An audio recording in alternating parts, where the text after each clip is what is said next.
So one of the things that we saw, and we talk about this a lot in referrals, and the whole reason we're doing this right now, Leighton, is to talk about um, how do we find a good referral partner? How do we build that connection? And so, let's say if I have a buyer, um, uh, or a seller selling the house here in Hampton Roads, and they're heading somewhere else, which we see a lot, especially here being a military hub. What are we looking for in that referral partner? What do you do? Sure. So typically, I'm going to interview a few different agents up front. So I might begin, whether it be Command or whether it be on Zillow, I'm looking up their reviews. I'm seeing, what kind of commentary, not she was great, got a great deal on her house, but is the agent communicative? Is it something that they built some sort of personal connection with that particular client? So then I'll interview a couple of the different agents and I'll just pick one and say, this one is really well rounded. They're very well spoken. They can take on the business. They're very kind. This is who I would connect you with. So usually I'm trying to make sure that it is a personality match at the same time, because sometimes we have more anxious clients. Sometimes we have more direct clients. So based on our conversation, that's why you do the interview. Yeah, that makes sense. So I guess one of the things I really love about Keller Williams and their technology is Command. And I don't know if you played with this yet or not, but going to Command and working the referrals that way and finding a referral partner is very useful. Where you can, so for instance, I had in-laws that were moving from California. They were selling their house in California. They're like, can you find us an agent? Absolutely. I went into Command. I pulled up their street and did like a little radius outside their house. And I found every single agent that has sold next to their house. Mm-hmm. And I started doing my research on all of them and found one that had excellent marketing, great reviews. She seemed like she was just a great fit for them. Connected them, and them selling their house in California was like me selling a house here for $250,000. Yeah. It was wild. Yeah. And so you talk about going and looking at those agents. The same thing could be happening to us. Yeah, absolutely. Well, just yesterday, I had a client reach out to me and say, hey, we're looking in downtown Williamsburg, and we found your information on Reddit. Oh, really? And I didn't even know I existed on Reddit. Bad stuff on Reddit. Right. I didn't know I existed, but be careful. When I Googled it, and then I found, it had been well supported, but they're looking at up to $1.3 million. That's so excellent. It's absolutely crazy. But I think for us, we'd love to see maybe a breakdown of how to find those referral agents within a Command kind of platform or visual. I don't think we've ever really done an in-depth dive of that. So that could be a cool future kind of class for us. Absolutely. I know I did a little video, like a Loom video on how to find, an agent to work with in another state, whether you're working, sending them a buyer, sending them a seller, whatever. If you go into Command, I actually, one of my stories is how I got a referral from an agent where he had buyers coming into Hampton Roads. He went on into my Command profile and he read my bio. Yep. And he's like, oh, you're military. Oh, you work with a lot of VA loans.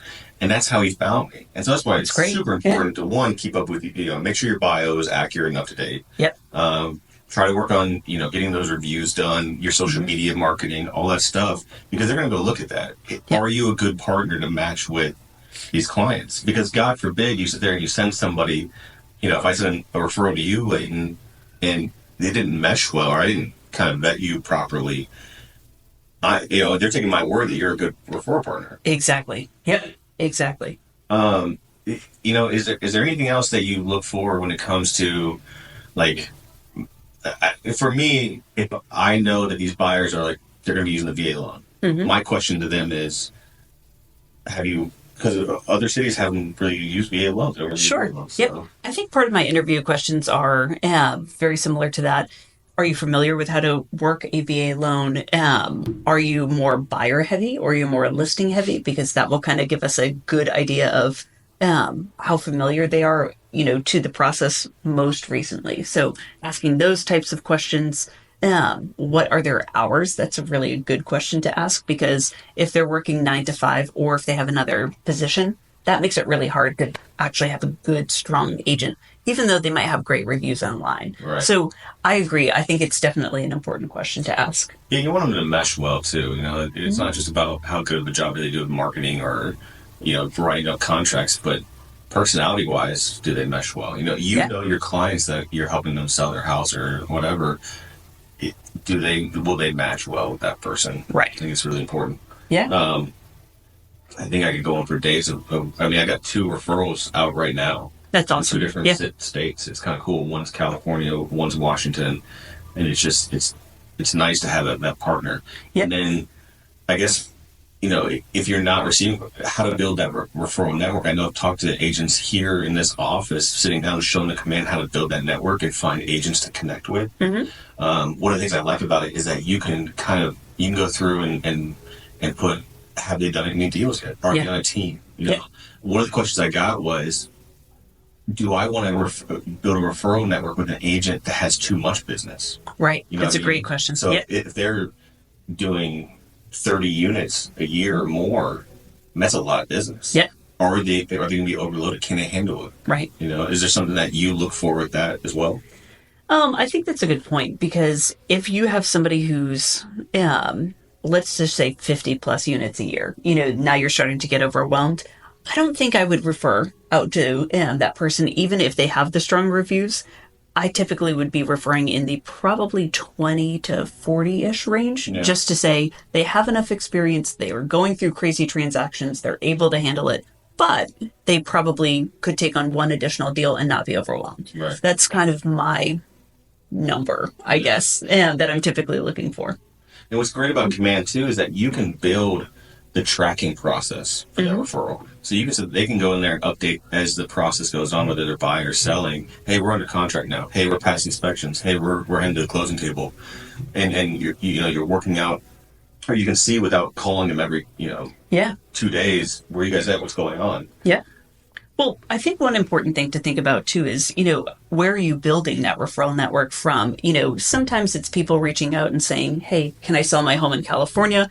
But also I encourage people to get to know other agents, maybe where you grew up. So for me, I refer a lot of business to this one gentleman who kind of showed me the ropes when I was first getting started. And then I just connect the seller or the buyer with him, and then I get a referral check. So it's a relatively easy process to establish that relationship, but don't be afraid to ask for the business and, go out and kind of fight for it at the same time. That's smart. I like the aspect of okay, we're thinking outside of Virginia. Yep. We're thinking outside of Hampton Roads. We're thinking bigger and bigger and bigger. Because there are teams out there that they have actually one team in Virginia and one team in Florida. Yep. And they're just sending them back and forth, back and forth, back and forth. And you can start building that together with other agents down there in these hubs. I was going to ask you, when you sit there and have you ever had any bad experiences in the referral? Yes. We did send somebody out into Connecticut, and they just had all the right questions or all the right answers for my questions, and everything seemed to be going really well. That real estate agent got engaged and then kind of just dropped off the radar and made it really hard because my people were under contract, and it just made it a really difficult experience. So it's hard because, you understand that life can get in the way, but at the same time, it does create a bad reputation for you, and because you were the referring agent in a way, but also for that agent at the same time. What do you say to your clients? You're like, hey, sorry, this person got married and for me, it was much more hand-holding and saying, okay, well, I can't really give you advice, but it sounds as though you're kind of at this step.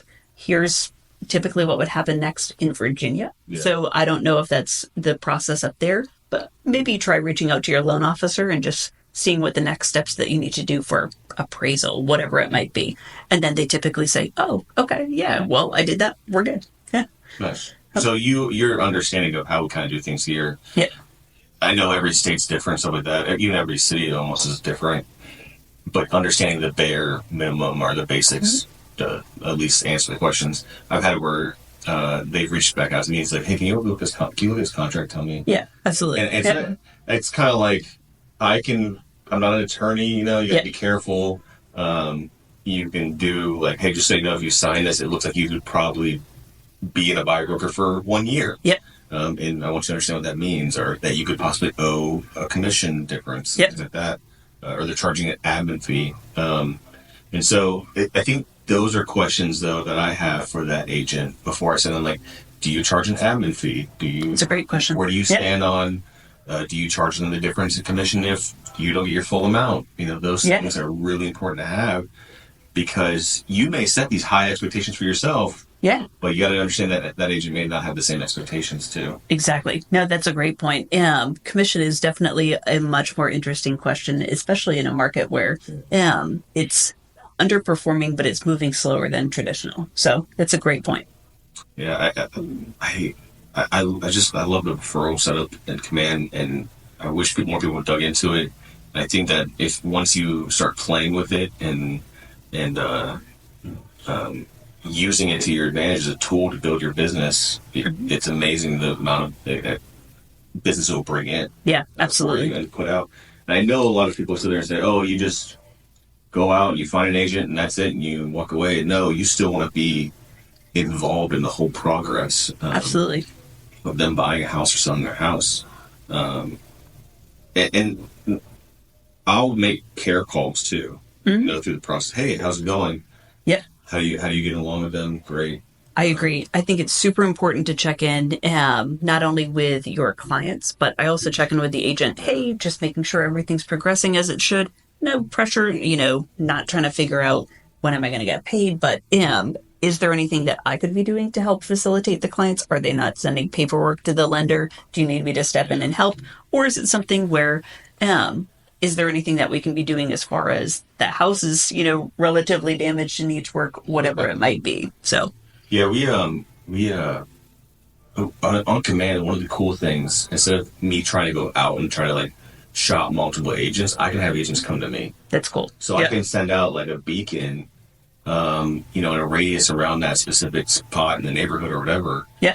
And say, this is what we're offering. I don't have to put the name of my client. I don't have to put their information. And then once I find it, I can release that information to them. That's awesome. And so that's one of the perks of being with KW and working with Command is having that and having they just come, hey, you sell me. Yeah. I mean, sell me. Tell me why I should give you this referral. Yeah. And I've definitely been on the other side of that. Of I received the back call. Yeah. The agent call, it pops up and they're like, all right, why should I give you my clients? And and this is good practice for me to go, what's my value here? Yeah, absolutely. Do we have that elevator pitch prepared? Yeah, exactly. Yeah. Especially if they just call you out of the blue. Right. All right, I'm driving, about to go pick up my kids. Yeah. What do you got? Are you ready to sell yourself here? I think that's having that in the back of your mind, knowing that call can come in. Yeah. It goes back into having your bio set up, having your your social media set up. Having all that. If I go into someone's social media, and they say they're a real estate agent, by going there right away, and they're a secret agent, I don't know. Yeah, they live in that city, cool. Yeah. But I want to see they're like, hey, I'm an agent, just so you know. Yeah. Yeah, but I agree. I think one of the big important things is being able to prove your value and to highlight yourself differently than other agents at the same time. Yeah, so absolutely. Definitely prepare that. Yeah. I really enjoy the that aspect of this business, building those connections. Yeah. It makes it fun because now you have somebody to visit in every city that you go to. Right. That's hey, really nice. Go grab some lunch, Exactly. Definitely, if I go to San Diego, if I go to Jacksonville, I go to Washington, whatever. Yeah. We have it. I had a situation here where I received a referral, and it was a listing referral, and we were stationed together. She's an agent now in San Diego. I'm an agent here, and it was a listing from hell. Okay. Yeah, those happen. So I called her up, and because I didn't want to go through it during the whole process. But as soon as we closed, I was like, "You got to hear how this went." And so she's like, "I'm so sorry," But they happen. Yeah. And so I'm just happy to get that business. Yeah. And so I did the best I could and make sure, because we live off referrals. Absolutely. And she's going to Yeah. remember I went above and beyond for that client and she's going to keep sending me that business. I'm going to keep sending her business. And most importantly, you still got it closed despite the odds. And that's what other agents are looking for too. Can you, do you have the ability to actually close the referral at the same time? Yeah. So they want to rely on you on that. yeah. No, this is good. I think that having this conversation is really important. I want to have more conversations on different topics like this. I love it. We need to come up with their own podcast name. Yeah, let's do it. Leighton Jordan Show. You know? Yeah, let's do it. Yeah. LJ Show. You know? LJ. So how's business now for you? How's the market? So the market actually seems to be going well for more of my luxury clients. I don't seem to be having any sort of issue with any sort of sale 500 and above. Yeah, anything like that, there's no issues. 500 and below, there's less inventory that's available or there's more competition.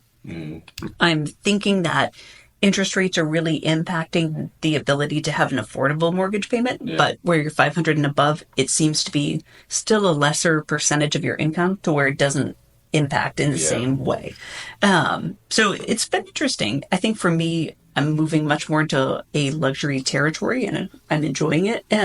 But it seems to still be all kind of flowing like normal for me at least. That's exciting. Going back to referrals, we are kind of in a weird homeostasis of market, right? Yeah. Where like if you go and listen to like the national news and they talk about the real estate market, we're kind of different in a way based off of our in and out of buyers and sellers and stuff like that. And the military definitely does help with that. But I'll talk to somebody from like Cleveland, Ohio, where they're going to experience something different. So knowing the market off the top of your head. Yeah. So for us, having so many military bases, I think we have 7, if I'm not mistaken. Way more than that. Yeah, which is crazy in our area. So even though I'm not finding the best luck under that 500 and below because there's so much competition, there's still competition. People are still moving and fighting for it, which is huge. But our people just aren't getting in because there's so much competition and things, impact their ability to be able to get that particular house. But 500 and above, that's still moving for me just like normal. So I agree. I don't think we're going to face the same hurdles that other areas of the world might. They might have a dip, whereas we might just have a little, I don't even know if I'd call it a dip, just a little dot in the grand scheme of things, because we still will have a lot of transfers in and out. We still have people looking for jobs, still coming in and moving into the area because of the shipyard. We're really lucky. Yeah. So that's pretty cool. I like this area a lot. And I think it's a great place to be a real estate agent and become a real estate agent. It'd be interesting going to another market that's not like ours and trying to start from fresh, start from the bottom up. That would be a very interesting concept. And this may be another topic later on in our next podcast. Yeah. But I really appreciate you, Leighton. Thanks for doing this. I think this is kind of cool. It's some start of something new that's going to be good for agents to talk about. And we can get more questions. Y'all bring them in. Yeah. And we're here. We'll answer whatever questions we can. Awesome. All right. Thanks. We love it. Thank you. Yes, absolutely.